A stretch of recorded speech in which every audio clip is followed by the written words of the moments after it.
Bonjour et bienvenue dans le carnet de voyage intérieur. Je suis Pauline, énergéticienne et thérapeute en psychogénéalogie depuis de nombreuses années et je vous accompagne ici pour comprendre le monde qui nous entoure, autant les énergies que ce que nous ressentons au fond de nous. J'espère que cet épisode vous plaira et je vous dis bonne écoute.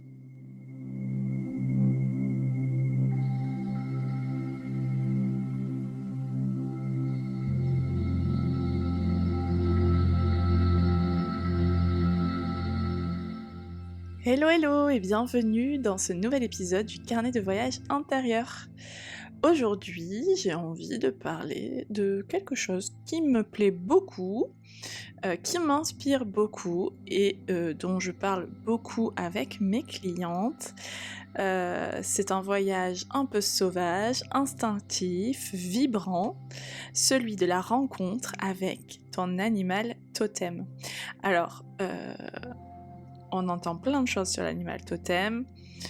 On dit que c'est un animal qu'on voit souvent dans notre vie. On dit qu'il correspond des fois pas du tout à ce qu'on pense être de nous. Mais c'est vraiment un guide mystique qui marche à tes côtés, même quand tu l'ignores. Voilà, il est là. Tu n'en es pas forcément conscient, mais il est là. Il murmure des messages à travers les synchronicités, les rêves et surtout les intuitions qu'on a tendance à négliger et qui pourtant sont bien là pour nous guider. Alors, tu as peut-être déjà senti une affinité particulière avec un animal puisque tu as cliqué pour écouter ce podcast. Mais sans trop savoir pourquoi cet animal-là te parle, un loup, une panthère, un hibou, une biche. Mais il faut savoir que ce n'était pas un hasard. Et aujourd'hui, on part à leur rencontre.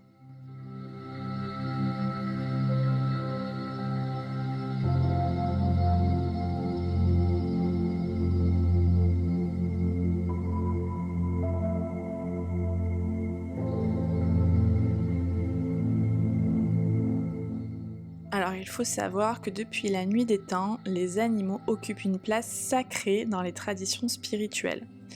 Chez les peuples amérindiens, par exemple, chaque clan possédait un animal protecteur. C'est ce qu'on appelle donc un totem. C'était une essence, un guide pour le peuple, pour le clan en question. Et les Celtes, les peuples du Nord et les chamans d'Afrique ou d'Asie ont tous aussi perçu des animaux comme des alliés spirituels et surtout des messagers du monde invisible. L'animal totem n'est pas une simple métaphore, c'est vraiment une énergie vivante. Elle est là à côté de nous, comme nos guides, comme les anges, et c'est une facette symbolique de ton inconscient. L'animal, il se manifeste pour te montrer un chemin, pour révéler une force, par exemple, ou alors pour t'aider à passer un passage difficile. Et chaque animal porte une sagesse. Par exemple, le cerf t'enseigne la douceur, l'ours la tranquillité, l'aigle la vision, le renard la ruse. Et en te connectant à eux, tu trouves une forme d'instinct oublié, un petit peu comme ton instinct animal, celui qui parle sans mots mais qui est toujours juste, avec un œil neutre et un œil toujours un peu bienveillant.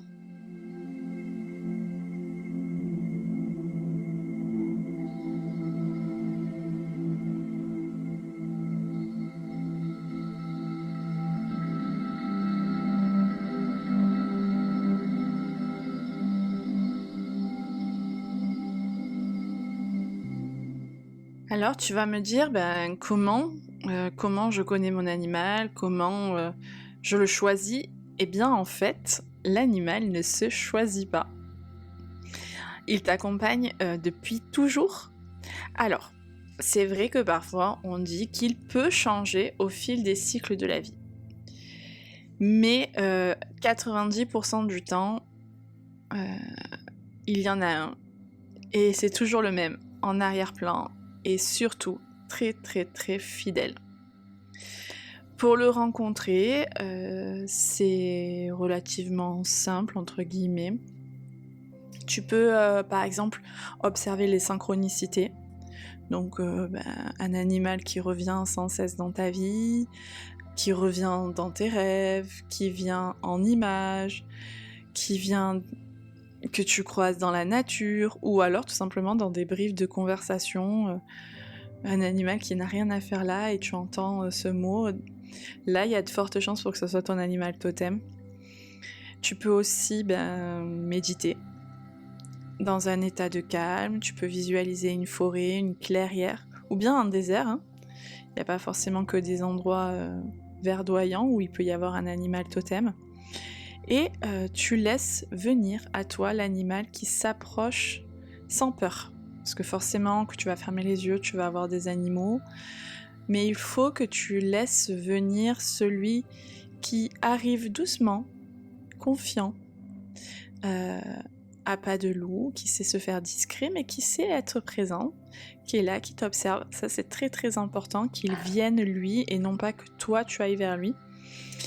Et enfin, tu peux aussi retourner un petit peu dans ton enfance, demander à ton enfant intérieur, pourquoi pas, quel animal t'a fasciné lors de cette période, avec lequel te sentais-tu connecté. Et il faut vraiment ne pas penser que ces souvenirs sont anodins, puisque quand on est enfant, ce sont nos premières fois à tout, et l'enfant voit cet animal d'un œil neuf, donc il est fort probable que nous, enfants, nous ayons vu cet animal totem, et qu'en grandissant après, peut-être qu'on l'ait un peu occulté, mais notre enfant intérieur, lui, sait, donc ça peut être vraiment très intéressant de lui demander, ou du moins de te connecter à un souvenir précis de ton enfance où tu as eu une connexion avec un animal en particulier. Si tu tires les cartes, tu peux te servir de l'art et du tirage symbolique. Il existe des cartes chamaniques, il existe des oracles des animaux. Ils peuvent t'aider à ressentir leur présence, à comprendre quel animal est ton animal totem. Donc si tu es adepte des oracles et si tu sais tirer, si tu sais faire tout ce qu'il y a de cet univers, vraiment je t'invite aussi, si tu le souhaites, à t'en servir, parce que ça te sera d'une grande aide. Donc comme je te le disais, c'est pas forcément... on choisit pas l'animal, c'est pas l'animal le plus noble ou le plus populaire. Parfois ton guide peut être une fourmi, une pieuvre, un crapaud. C'est vrai qu'on a tendance à parler que du loup, de l'ours, de l'aigle, mais en fait ils ont tous une spécificité et ça peut être n'importe quel animal qui existe sur cette planète, mais il faut savoir qu'il est là pour toi et il t'apprend quelque chose d'essentiel, il faut en être absolument certain.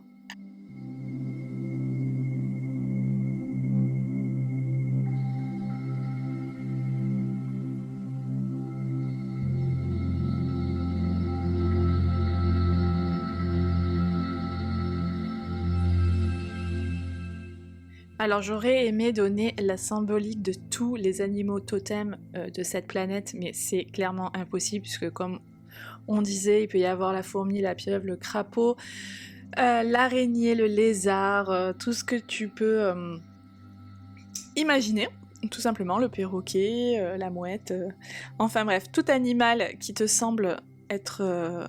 qui t'attire, du moins peut-être ton animal totem, mais il existe quand même des animaux un peu plus fréquents que certaines personnes ont plus fréquemment, je me répète. Et du coup, je vais quand même te les énumérer au cas où s'il y en a un qui te parle, qui te fait un petit peu vibrer.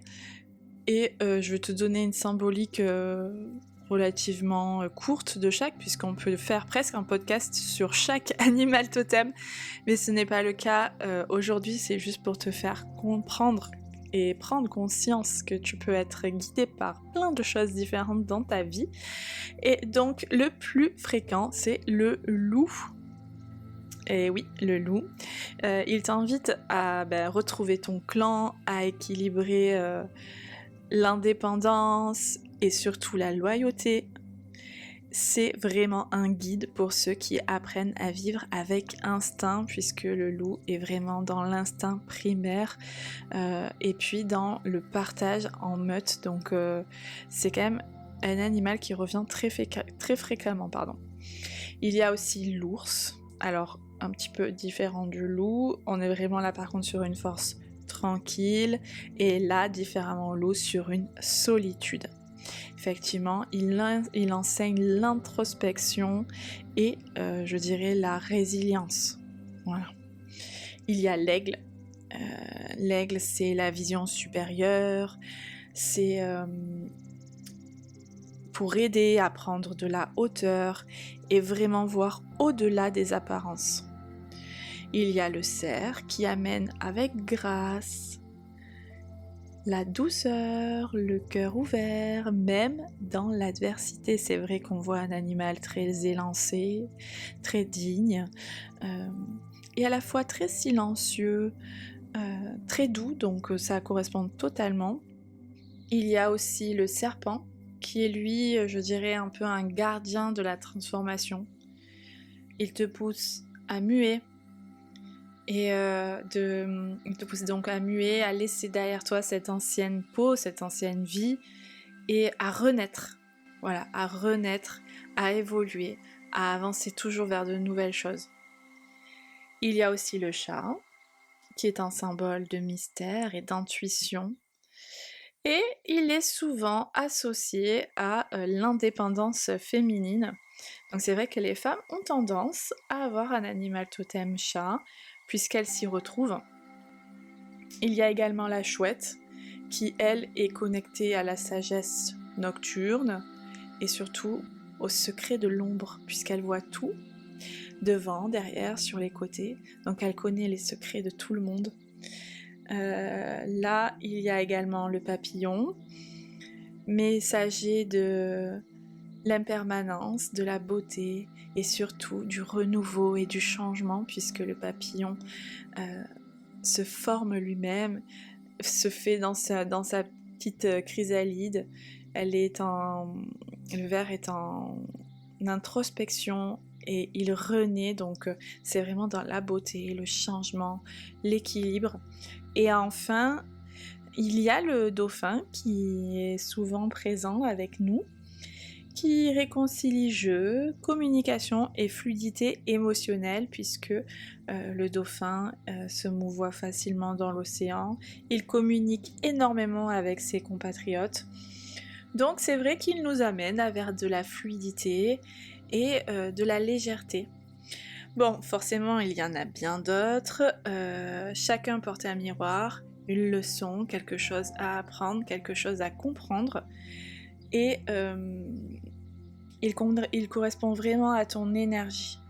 Voilà, si un animal correspond à ton énergie, tu peux être sûr à 100% que c'est ton animal totem.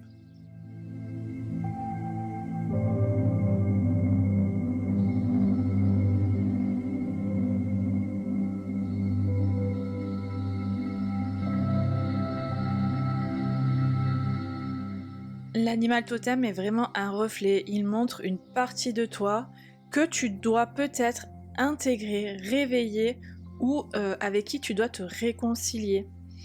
Il peut te protéger vraiment comme un gardien qui alerte des dangers invisibles. Il peut guérir, t'aider à traverser une blessure, à retrouver ta puissance oubliée. Il peut aussi guider quand tu es perdu. Il t'indique une posture à adopter, une direction à envisager. Souvent, il vient pour te rappeler ce que la société t'a fait oublier. Et ce qu'elle nous fait oublier, c'est un peu notre nous, notre nature sauvage. Et surtout, que tu n'oublies pas aussi ta liberté intérieure, ton lien à la terre et ton droit pleinement d'exister sans masque, comme un animal, il est lui-même. Voilà. Et l'animal totem t'amène à ça, à ta nature profonde. Donc, pour communiquer avec lui, tu peux lui parler intérieurement, tu peux l'invoquer dans les moments difficiles, tu peux lui créer un petit espace symbolique avec peut-être un petit autel. Tu peux écrire, tu peux le dessiner, tu peux inventer des chansons, ou tu peux chanter des chansons peut-être qui existent déjà. Mais en tout cas, si tu vis en lien avec lui, si tu développes une relation saine avec lui, il te guidera, il t'aidera, et tu verras que tu te retrouveras une énergie plus profonde, plus primaire, et tu avanceras dans tes choix et dans tes propres décisions.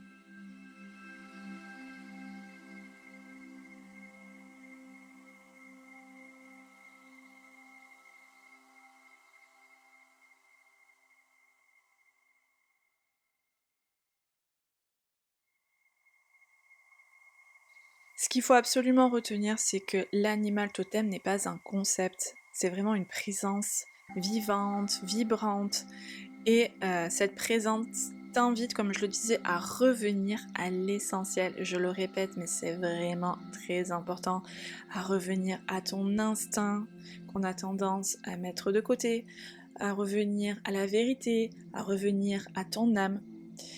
Il va t'aider à traverser les zones floues, à te rappeler que tu n'es jamais seul.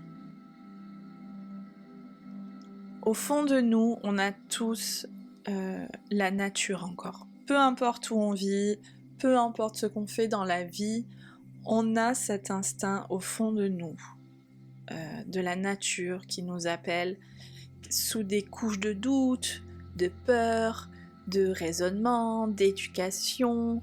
Il y a forcément un appel à la nature et il y a forcément une boussole animale qui connaît le chemin puisqu'elle y vit, puisque elle, c'est sa nature d'être là, donc il faut l'écouter, il faut prendre conscience, et vraiment le chemin est fabuleux quand on découvre son animal totem et qu'on vit avec lui.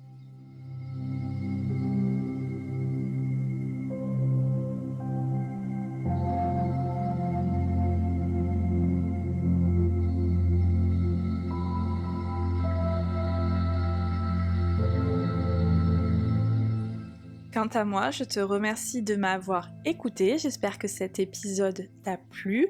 Si tu as des questions, n'hésite pas à les poser en commentaire, je y répondrai avec plaisir. Si cet épisode t'a plu, n'hésite pas à le partager autour de toi. Et quant à moi, je te dis à très vite pour un nouvel épisode de Carnet de voyage intérieur.